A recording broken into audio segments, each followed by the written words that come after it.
أعوذ بالله من الشيطان الرجيم بسم الله الرحمن الرحیم. انتہائی قابل قدر مشرانو ځوانانو د دې علاقې ادبي شازلمو د مشال ادبي او ثقافتي ټولنې ملګرو، یقینا چې انتهایی زیات مفروضه یم د سواد د خلکو او په خصوصي توګه د خوازهیلې د خلکو چې هغوی زما د مشر د 500 کتابونو تابع په دې ځمکه باندې وټاکله. ډېر ملګري دلته ناست دي، و هم مختصر دی، خو زه چونکې زما مشر ورو خو زه څومره صفتونه وکړم نو کېدای شي زه حد پوره نه کړم کم چې ورته تاسو په کوم انداز باندې هراج یاسین پیش کړو. خو یو خبره کول غواړم، زه د خپل ورور سره ډېر زیات ټچ پاتې شوی یم، ډېر نږدې ورسره پاتې شوی یم. موږ د غربت انتها لیدلې ده، موږ د غربت خړپوسې لیدلې دي. موږ ته پته ده چې غربت څه دی، موږ ته پته چې غریبي څه شی دی. زما د ورور کلام چې دی دا په دریو ادوارو باندې مشتمل دی. لومبنی هغه دور دی په کم دور کې چې هغه سټرګل کو، جدوجهد یې کو، ستړي تېرولې، د هر غریب آواز و. ځکه چې ما ته یاد شي په 1986 کې زمونږ په کلي کې یو مشاعره وه او په هغې کې زمونږ د علاقې یو غریب سړی مړ شوی و، ډېر انتهایي غریب سړی و. موږ نه پېژندو، خو چې کله په مشاعره کې د هغې ذکر وکړو بیا ټولو خلکو ته پته ولګېد چې پلانکې وفات شوی دی. د هغې شخصیت نوم و جیم کابلې. نو په هغې مشاعره کې زما ورور په هغه باندې یو نظم ولیکو او هغه نظم داسې و چې د کار صفت چې ملګرو هر انسان کړی دی، د کار صفت چې ملګرو هر انسان کړی دی، ښه مزدورکار او ښه محنت هر زمان کړی دی، په هر خښت یې د سرو وینو نشان کړی دی. ملګرو واورئ نن هغه څومره ارمان کړی دی او په خپلو غوږو مې یقین نه راته خلکو به وي نن په سپیکر کې د جیم د مرګ اعلان کړی دی. والله چې دې شعر موږ ډېر زیات دردولي وو. بیا د هغه یو داسې دور شروع شو چې رومان دور شروع شو. د هغه موږ یو ښه سټیبل شو، یو کس موږ وده ومنده، په معاشره کې چا وپېژندو، خپل روزګار او خپل کاروبار موږ شروع کړو. زما د ورور د ژوند تصور بدل شو او دریم دور هغه بالکل انقلابي. هغه د پښتونخوا د دې پښتنو د یو عادت نه خبرو، د پښتنو د یو عادت باندې د هغه بالکل جوور نظر ساتو. ځکه چې په یو شعر کې وایي چې کله کله خپل کله پردي شي پښتانه، کله کله خپل کله پردي شي پښتانه، کله مرچکي کله چینی شي پښتانه. او ښه د جرګو خلک دی دا نه یم چې کم عقل دي، ښه د جرګو خلک دی دا نه یم چې کم عقل دي، خو پولې له چې لاړ شي لیوني شي پښتانه.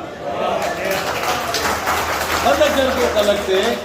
ښه د جرګو خلک دی دا نه یم چې کم عقل دي، خو پولې له چې لاړ شي لیوني شي پښتانه. مړه نه دي خبره خو په مړو باندې حساب دي او دا به معجزې چې را ژوندي شي پښتانه. ډېر زیات ژور نظر یې ساتو، د سواد سره ډېره زیاته مینه وه، ځکه دلته ډېر زیات وخت تېر کړی و. د جاذب کالج نه یې خپله ډګري اخیستې وه. دلته بیا په مختلف پروګرامونو کې کمپیان یې هم کو. د کرکټ، د فوټبال او د هاکۍ یو ډېر بهترین کمنټیټر و. زما په خیال چې په هغې دور کې به حسن جلیل کمنټري کوله او ډېر مزیدار اواز انداز خاصه چې و هغه ډېر زیات مزیدار و. کوم هغه رنګ چې و هغه مطلب دا دی چې شمس د مرګ نه 20 ورځې مخکې ووي چې د قمرالله خان په باره کې به په 14 اګست باندې پروګرام کوو. زه خپل ځای ته راوختلم، ډېر زیات بیمار و. هغه وایي چې دا به زما ډېر لوی ارمان وي چې زه د قمرالله خان په باره کې د هغه د ستاینې د هغه د کتاب د مخکېدنې پروګرامونه وکړو. بهرحال قسمت ته منظور نه وه. هغه شمس بنیری صاحب هم وفات شو، زما ورور په دې دنیا کې نشته. زه دواړو د مغفرت لپاره د الله تعالی نه سوالونه کوم چې دا یقین ساتم او دې مشال ادبي ټولنې د وایم چې دا پروګرامونه دي څوک چې د خپل علاقې درد لري غم لري سوچ لري فکر لري جذبه لري جذبات لري احساسات لري هم به دا تاسو را بیداروئ ځکه چې زمونږ په ژوند کې هم دغې ادیبانو ډېر لوی کردار ادا کړی دی خو چې زمونږ په هغه وخت کې موږ ته دغه موقع نه وی میلاو شوې نو کېدای شي نن زه په سټیج باندې نه وی ولاړو خو په هر حال د نورو ملګرو وخت اخیستل نه غواړم په هر حال ما ته یو نظم لیکلی دی بس هغه وړاندې کوم بس د خپلو خیالات مختصر کړم ډېرې خبرې مو وکړې په کار خو نه وي ځکه ډېر لوی خلک ناست دی عظیم خلک ناست دی په ادب باندې پوه خلک ناست دی دا یو نظم دی چې قمر نبو یو سوچو مسیحا ہو دا وطن قمر نبو یو سوچو مسیحا ہو دا وطن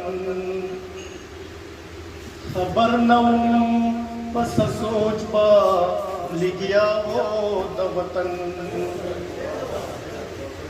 قمر نبو یو سوچو مسیحا ہو دا وطن خبر نوم پس سوچ با لگیا ہو دا وطن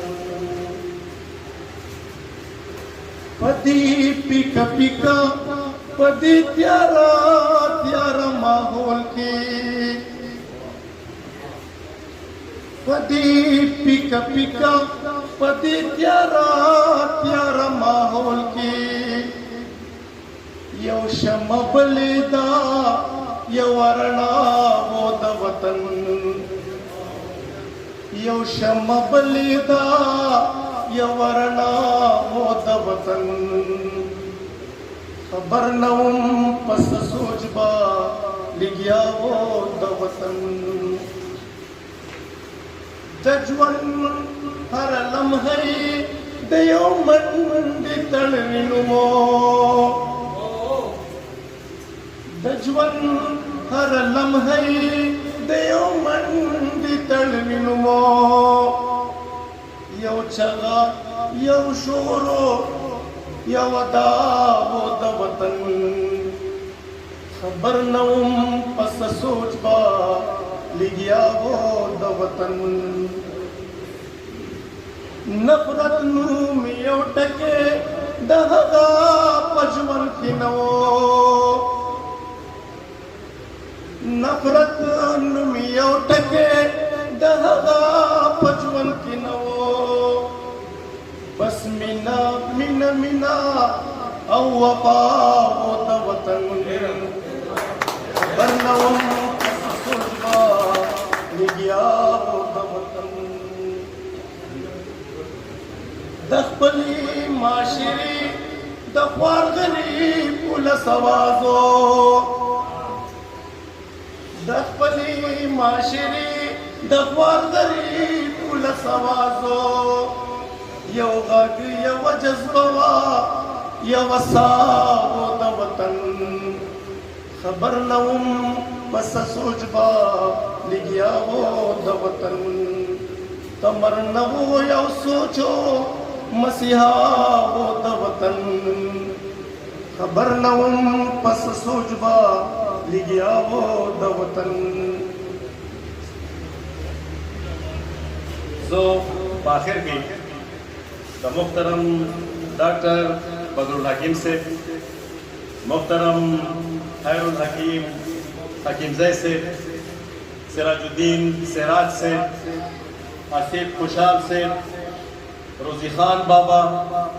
میکائل میر اور حضرت دیا مسائب ناصر ریشن سے کرم خان مندخیل احسان اللہ ساحل ابوبکر صدیق حمید الرحمن خندر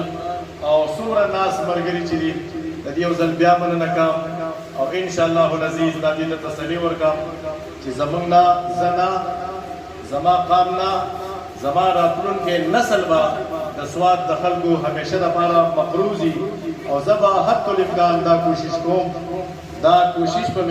چې په سنه طریقه کې د سواد د خلکو د قرض چې دی دا په څه طریقه ادا کما تاسو څومره پروګرامونه کوئ